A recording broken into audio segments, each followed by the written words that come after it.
Well, good afternoon, everyone. Welcome to another edition of Ask Me Anything.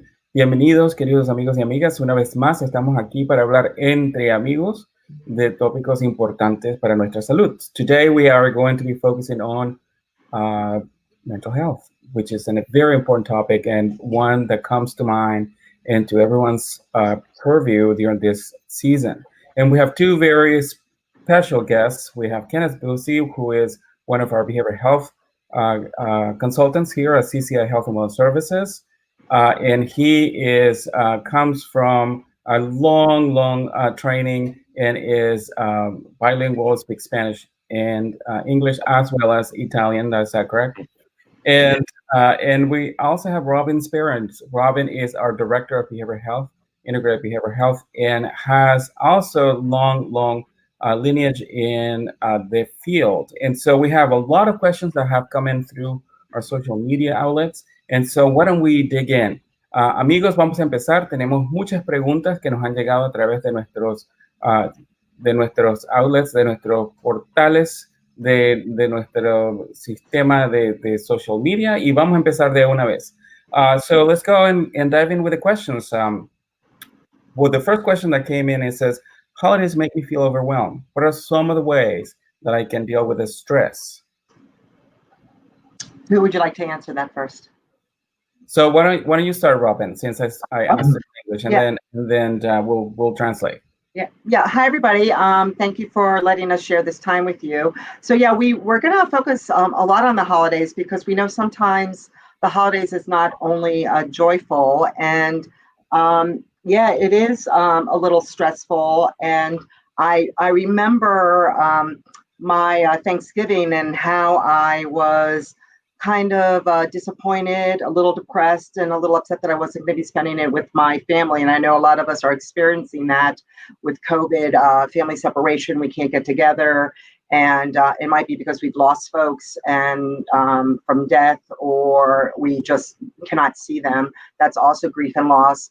And I was spending it with some friends, and I realized, and we were joking, that it wasn't so stressful as we thought it was going to be, because there wasn't all the family drama and stress that sometimes family holidays do bring. So that's sort of the humorous side of it.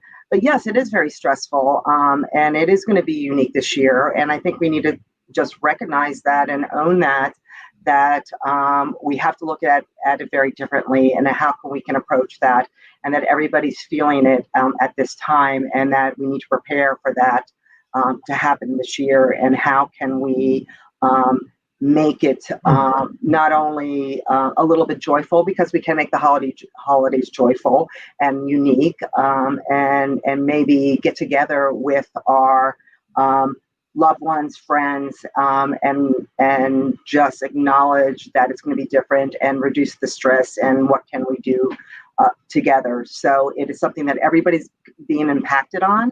And I think recognizing it and prepare for it is the first way to approach the holidays this year. Thank you. That's a great tip. Kenneth, a ver, ¿cómo hacemos para lidiar con el estrés que la temporada decembrina nos puede traer?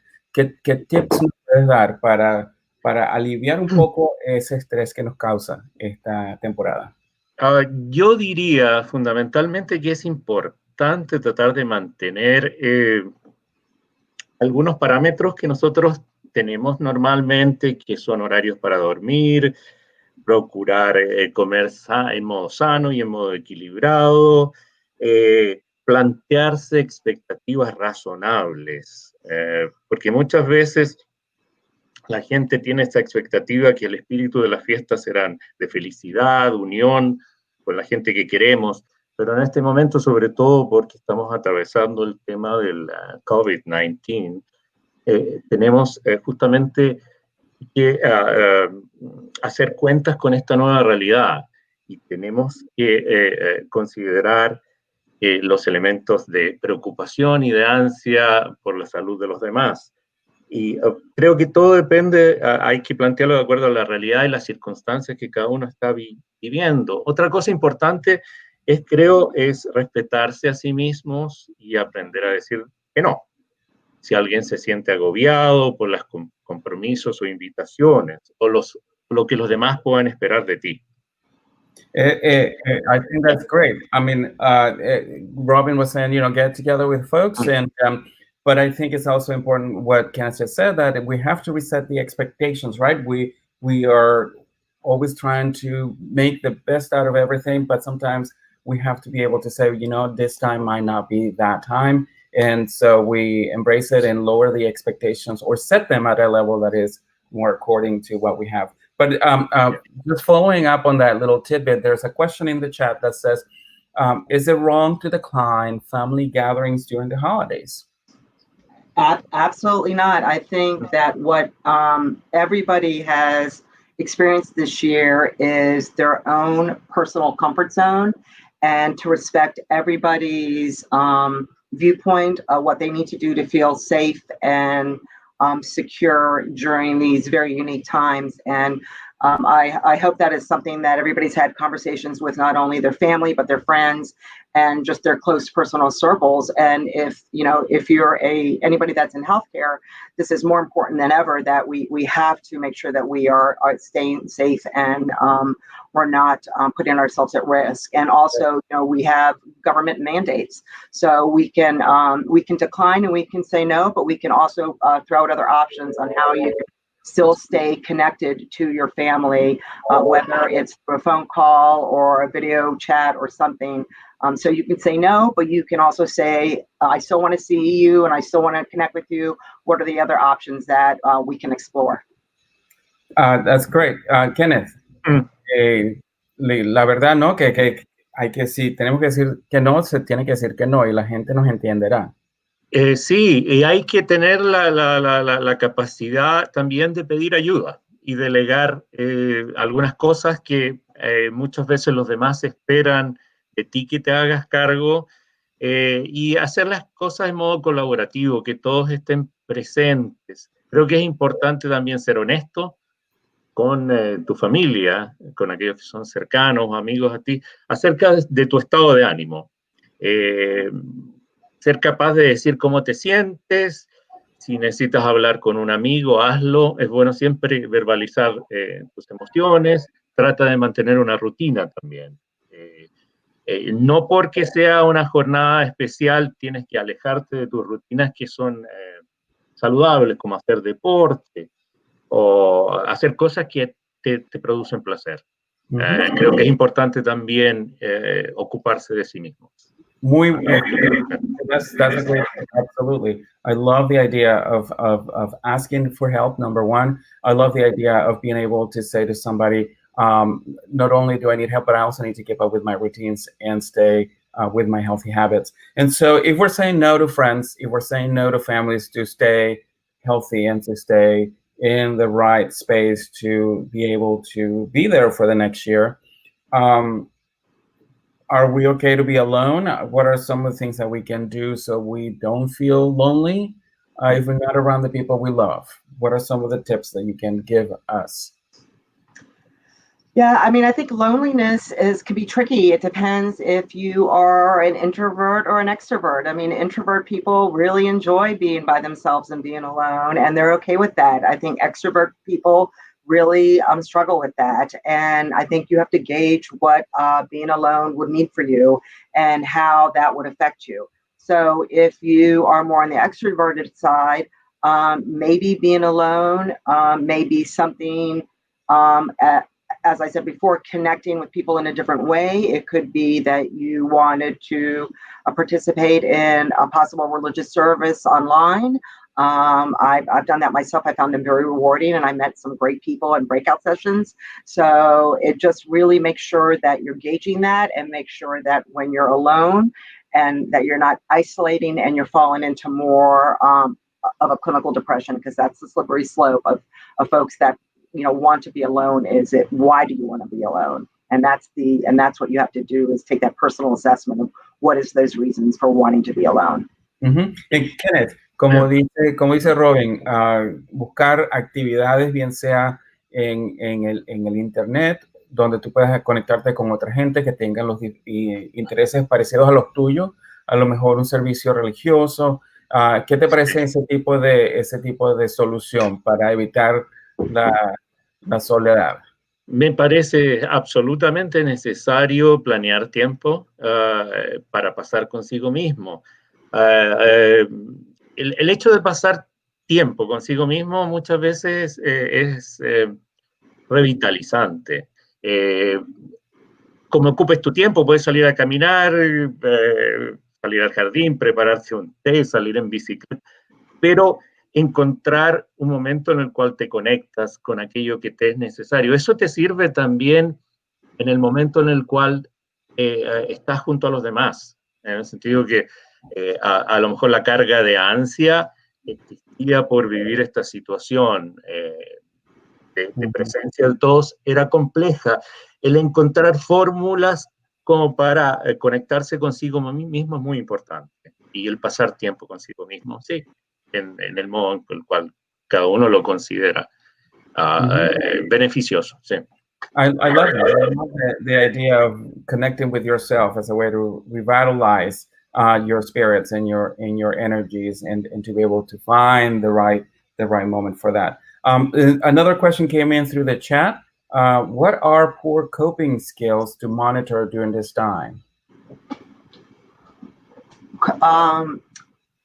Coping skills, I think, I think it's very individual. I think that one of the good coping skills is just to monitor yourself. Everybody says, not to overeat, not to overindulge, not to do anything in excess, to really keep your balance and keep grounded. It's not the time to, do a turkey trot if you've never done running before, but really to, try to keep your baseline. So when you look at if you're really falling into maybe a little bit of depression, or if you're anxious or anything, is, what is your baseline? Are you going up into anxiety, or are you going down into a depression? So that, those are the good coping skills, and also to tap into those resources that Kenneth talked about.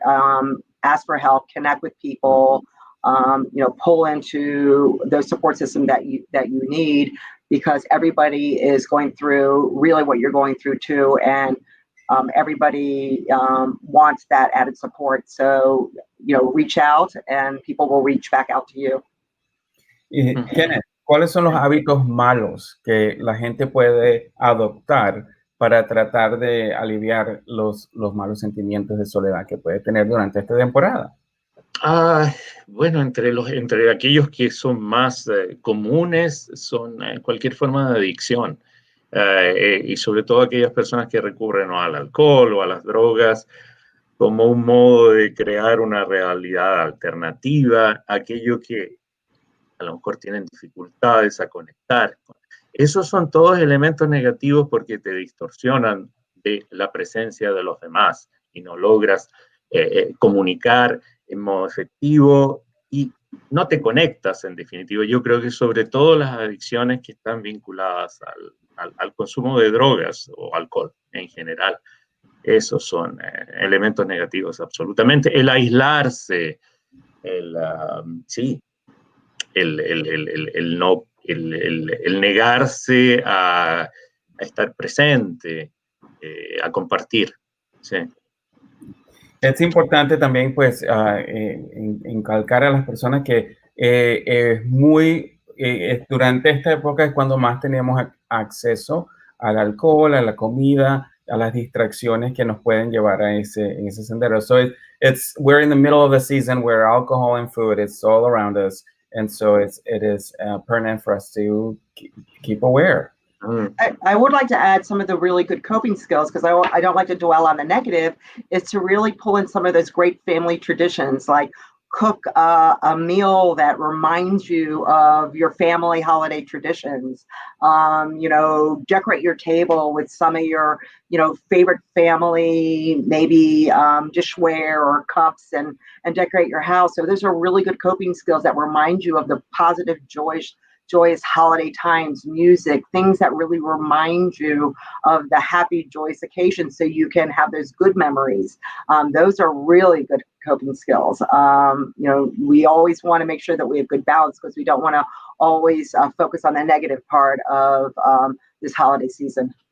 Sí, es muy buena idea esa de tratar de recordarnos de las tradiciones culinarias de nuestras familias y de decorar con objetos que sean importantes en nuestra historia familiar. So the season also, the holiday season is also very focused on children. Do they experience mental health issues and anxiety? What are some of the signs that parents should be aware of in order to get ahead of something that might be brewing with a child? I think a lot of our children really pull from what their parents are experiencing. So if the parents are stressed out, if they're feeling low, we're seeing a lot of increase in domestic violence, anger, stress in the family household, and really, instability in the couples. The children are really feeling that. So they may feel stressed in a different way because they may be seeing that or have been seeing that during this whole COVID experience and wondering, what is the holiday going to be like for my family? Am I going to get presents? Are we even going to get a holiday tree? Or, are we going to celebrate Kwanzaa or Hanukkah or any of the other holidays? Are we going to be able to celebrate that? Because I know my mom and my dad haven't been working and we don't have the money. So they may be wondering all of that because they've been seeing this sort of move along as COVID got much longer than we expected. And I think it's really important to have that honest conversation with your children so they're not wondering all this and conjuring up what we call distorted thoughts in their mind, and you're seeing it come out in negative behavior, and then figure out as a family how you can make the best of this situation. Mm-hmm. And so, Kenneth, la misma pregunta, como dice Robin, ¿cuáles son la manera en que se comportan los niños que nos puedan dar una idea de que a lo mejor se están estresando, que a lo mejor tienen un poco de ansiedad? ¿Qué es lo que debemos estar buscando? ¿Cuáles son las señales que nos indican que tenemos que hacer algo al respecto? Primero que nada, estoy de acuerdo con Robin y lo que ella expresó, en el sentido que los niños absorben de sus padres todo. Por lo tanto, el setting, el ambiente en el cual se está desarrollando esta situación, este evento, crea... Sí, los padres están en una situación en la cual existe una especie de desbalance o hay algo de ansia, de nerviosismo, de dificultades de dinámicas familiares. Los niños van a absorber todo esto. Es importante que exista la consabiduría de parte de los padres, que los niños sufren estados de ansia, de depresión, que son la mayor parte de las veces están vinculados directamente a aquellos que reciben y con lo cual interactúan con sus padres. So we have, so now that we're talking about the signs and the things that we need to be aware of, what are the options? Let's say that we know we're in the middle of something that we can handle emotionally. So what do I have at my disposal as a person that feels out of sorts and needing to find other ways to solve my feelings? Well, I think it's one is to recognize what those feelings are. So if it's anxiety, I'm depressed, I'm sad, because sometimes you don't really know what it is. So you can certainly reach out to a behavioral health specialist to try to kind of zone in to figure out what those feelings are. Obviously, CCI has behavioral health services. Reach out to your support system. Your family is the best. Your family is the best.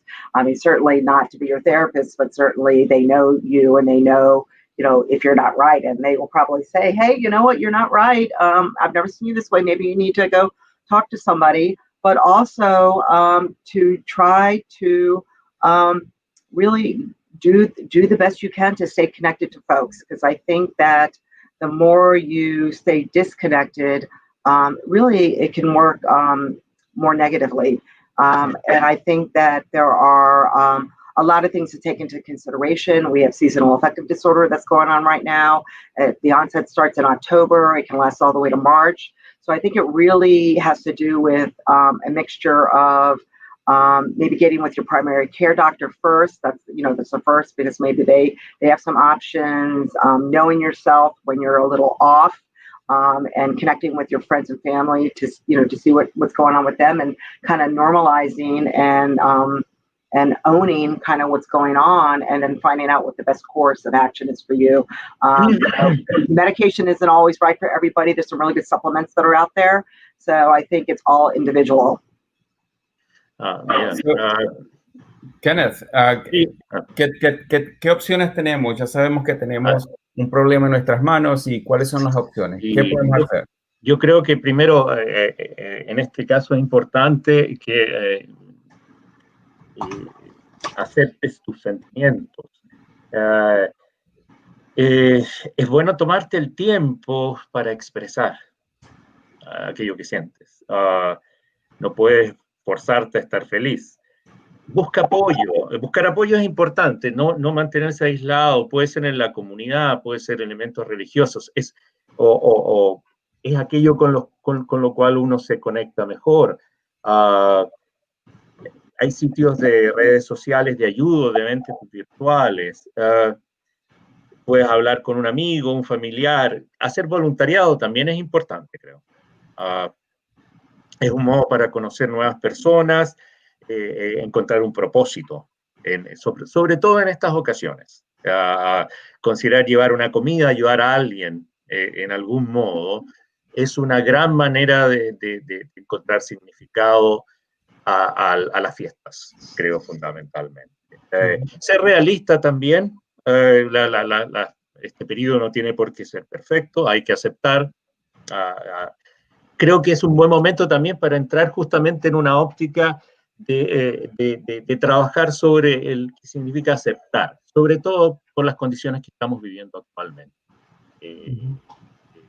Yeah, I think that's a great way. But Robin mentioned the seasonal affective disorder that is kicking in right now. And so what exactly is that? What can we do about it? Well, seasonal affective disorder, believe it or not, we have it in winter and summer. So there is a summer seasonal affective disorder, but it's actually more common in winter. So it happens when there is a reduction in sunlight. And so we see that in the starting of October. And there actually is a test you can take to see how that's affected. And it also is directly related to the reduction in vitamin D, which we get from the sun. So we've seen this actually start a little bit earlier as with COVID and people are staying indoors, which is why when you come to CCI, when you do your lab work, we test for vitamin D. So it's really important to try to get outside when you can safely and get natural sunlight is very important. But if you can't, it is actually a form of actual depression that people feel during this periods of time. And what you will find also is a really trouble with sleeping, people that are in offices a lot that do not have direct light. So there is a lot of research on this, and as the acronym is SAD, that's how you will feel is SAD. So what we've done here at CCI is last year we bought light therapy boxes, and we have them here at all of our health centers as well as support center, and they're available to not only staff, but they are available for our patients to use during sessions. The important thing is that they have to be 10,000 luxes or more. You can get them on Amazon. They don't have to be super expensive, and the instructions are there on how often you should use them. But they've proven very effective, and especially for folks that are not getting outside. And it's not as simple as sitting in front of a window with light, but it is a very real disorder, and we're seeing a huge increase in it since the beginning of COVID. Ujú. Y Kenneth, ¿nos puedes explicar de qué se trata este desorden de las temporadas? Sí, es un desorden al cual muchas personas están expuestas y que se puede tratar justamente por la falta de luz, justamente se acortan los días de luz. Y hay muchas personas que se ven afectadas en su ánimo, se deprimen justamente por la falta de luz, por la exposición. Si muchas personas no tienen la posibilidad de exponerse diariamente a una cantidad de luz natural, pueden utilizar estas técnicas, que son a través de lámparas, para poder recibir también esa cantidad, como decía Robin, de vitamina D, que es esencial. Esta condición se produce en cualquier situación donde no hay una abundancia de luz, fundamentalmente, y es algo que muchas personas tienen que tener en consideración, porque va a afectarles, además de la situación que se enfrentan por esta condición, por lo que estamos viviendo actualmente. Pero es fundamentalmente algo que se puede superar. Sí. ¿Y se supera solamente con acceso a la luz? A la luz es fundamental, sí. Okay. And so you got it, folks. If it's not sunny outside, make sure that you have an opportunity to get some sun, whether by a light box or by going outside. And take your vitamin D. Yes. Vitamin D. And so speaking of taking vitamins, so when we talk about behavioral health, we talk about obviously having an opportunity to talk to a professional and having some counseling sessions. But then there is also the combination of medication. And there seems to be a little bit of a reaction to either of those. What is the big deal? What is the difference? Is it avoidable? What say you? Yeah, medication is tricky, and it is definitely something that some people embrace it. Some people really struggle with not wanting to be on it for their lives or for a long period of time because they don't want to be dependent on medication. I think that is definitely a conversation that you should have with your doctor and your psychiatrist. The psychiatrist is a medical doctor that goes to school specifically to learn about medications for mental health disorders. What I can say is that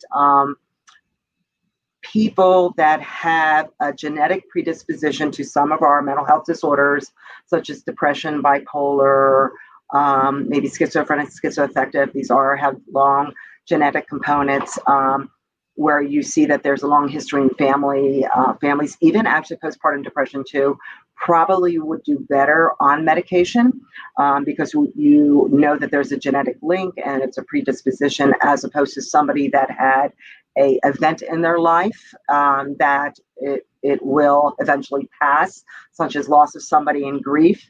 That can be treated with therapy. But I think that what we usually do is we will work with them in therapy and have that discussion. There are some supplements that also have known to be helpful with some of the less acute diagnosis, such as depression and anxiety, that you can do some research on, and our psychiatrists do know a lot about those too. So I think it's something that you should always discuss with your conversation with your doctor. And just like with any medication, if you start a medication and you have side effects and you are concerned about it, you don't take yourself off of it because you don't want to crash. You talk to your doctor on a way to wean yourself off, because the crash of when you take yourself off of it can be actually very hard, and the side effects can be actually worse than when you first started. So, Kenneth, la misma pregunta. Tenemos la opción de hablar con un psicólogo y de establecer un tratamiento basado en charlas y sesiones. Y también tenemos la oportunidad de tomar medicina dependiendo de cuál sea el diagnóstico. Pero siempre parece que hay un choque entre las dos tratamientos. ¿Cuál es tu opinión? Yo creo que todo tiene que ser, tiene que estar focalizado en la persona específicamente y en la intensidad de los síntomas que puedan estar viviendo. Si afecta específicamente la funcionalidad de esta persona en distintos aspectos de su vida y de su jornada y no logra rendir en el modo adecuado, necesario, que le permita seguir una presencia, es necesario muchas veces unir a la terapia oral el uso de medicinas, sobre todo para algunas condiciones donde hay trastornos de personalidad muchas veces, o en casos graves de ansia o de depresión que se presentan en muchas personas, y ya es absolutamente necesario en algunas enfermedades mentales de una cierta severidad, justamente como el trastorno bipolar y la esquizofrenia. Como decía Robin, es muy importante que aquellos que comienzan a tomar medicinas se mantengan, que sean constantes en el tomar las medicinas y en cualquier cambio o cosa que ellos consideren que no esté funcionando, que se comuniquen con el doctor, que les prescribió la medicina para hacer un mejor dosaje, pero es importante justamente que no las abandones para no romper todo ese ciclo y hacer que las cosas se empeoren. Creo que, que de todas maneras las medicinas en algunas circunstancias son necesarias. Mm-hmm. And so, Robin, you had something else to add about that. Right. So just always keep in mind, just with all medication, just if you were taking medication for diabetes or high blood pressure, is that they're prescribed because your body has the inability to produce something that's not giving you the mood balance. And so your chemicals in your body are not providing the ability to either for you not to be depressed or not to have anxiety or whatever the mental health the diagnosis that you're trying to get under control. So the medication is prescribed to smooth out that mood, to give you a bit of balance, because your body's not able to produce that. So that keep that in mind. That is the purpose of these medications. And that's why these doctors are very skilled at what they do, because they are looking at what is the best medication for you and your diagnosis to help reduce the symptoms that you are coming for treatment for. Great. Muy buena clarificación, ¿verdad? Que necesitamos saber exactamente de nuestro organismo y lo hacemos a través de una colaboración con nuestro médico de cabecera y el psiquiatra, que nos ayuda a balancear los químicos necesarios para poder establecer una buena salud mental. And so let's talk about what are some of the healthy ways that we can de-stress ourselves during this stressful time. And we have mentioned quite a few, but I think it would be nice to summarize them in a way that we can give people a little homework here. So what are some of the things that we can do to de-stress ourselves in a healthy way? So I'm all about having fun. So I think it's important to recognize and embrace the situation that we have, and acknowledge that these are unique times. So whatever you choose to do for the holiday, make the best of the situation, have fun. If you're going to do, maybe a Zoom meal where everybody's together doing the meal, put on goofy sweaters, holiday sweaters, maybe put those little funny headbands with the holiday stuff. You could do at home, you can do a mass decoration, a holiday mass decoration, cook your favorite holiday traditional meals, create some fun games, try to make it the best you possibly can to bring those positive memories out, not dwell necessarily about the negative side of the holidays, but more about what you can do to memorialize the positiveness of the holidays. And I think for the folks that aren't with you, the military has a wonderful example of what they do is they actually put a plate a vacant plate for folks that are not able to be at the table. So you could do that if you want. If there's somebody that's really special that you would want to have that holiday meal with, make a plate for them and just, maybe put a picture next to them that would be somebody that you would want to have the meal, especially if you're doing that Zoom meeting with them and say, hey, I made a plate for you. It's here. I know you're not here, but this is, where you would be at the table if you were with me. That's wonderful. Kenneth, ¿qué nos puedes dar para tratar de eliminar el estrés que nos puede estar causando esta temporada decembrina y esta temporada de pandemia? Sí, buscar cualquier actividad que nos produzca placer, a través de la cual disfrutemos. Creo que es fundamental una actividad que también es conectada a la presencia de los demás, a disfrutar la presencia de los demás. Algo que dé sentido a que los demás estén junto a ti. Y puede ser involucrar a los demás en una actividad, proponer a los demás una actividad. Yo creo que eso también ayuda a una persona a aliviarse de muchas cosas que se lleva encima, porque de todas maneras está haciendo algo que es beneficioso no solamente para sí mismo, pero que le va a permitir aún más conectarse en modo más profundo con aquellas personas que son importantes en su vida. Creo que eso es importante. I agree. I think that opportunity to connect with others and to do things for others is equally important. So, folks, I think we have come to the end of another episode of Ask Me Anything.